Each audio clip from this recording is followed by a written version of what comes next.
Slavonija je od davnina poznata po dobroj kapljici, no korona kriza mogla bi biti kobna za dugogodišnju tradiciju proizvodnje vina u Panonskom bazenu. Korona je zahvatila sve privredne grane, resurse, tako je i vinarski svijet i našu granu. Mislim da smo mi možda najviše pogođeni direktno, zato što je prekinula sve horeke, kanale, sve moguća događanja gdje smo vino plasirali i mogli plasirati.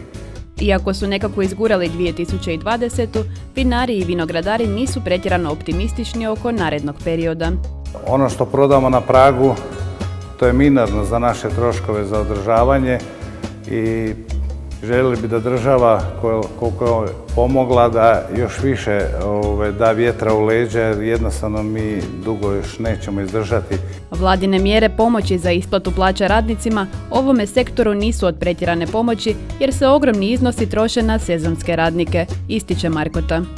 Jedan dio su subvencionirali, slažemo se, ali mi imamo puno i radnika sezonskog karaktera na koje oni ne daju te poticaje u ovome trenutku.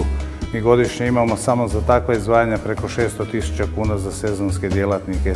Osim toga, Slavonija je i onako jedna od najpogođenijih regija kada je u pitanju iseljavanje i odlazak mladih radnika. Korona kriza bi, strahuju vinari, mogla dodatno pogoršati situaciju.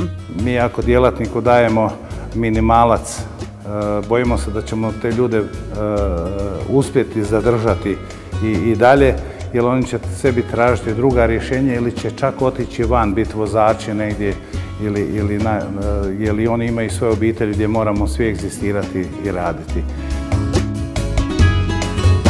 Tempo cijepljenja ubrzava, raste optimizam uz skoru normalizaciju, ali već nastala šteta mogla bi imati trajne posljedice na istoku Hrvatske.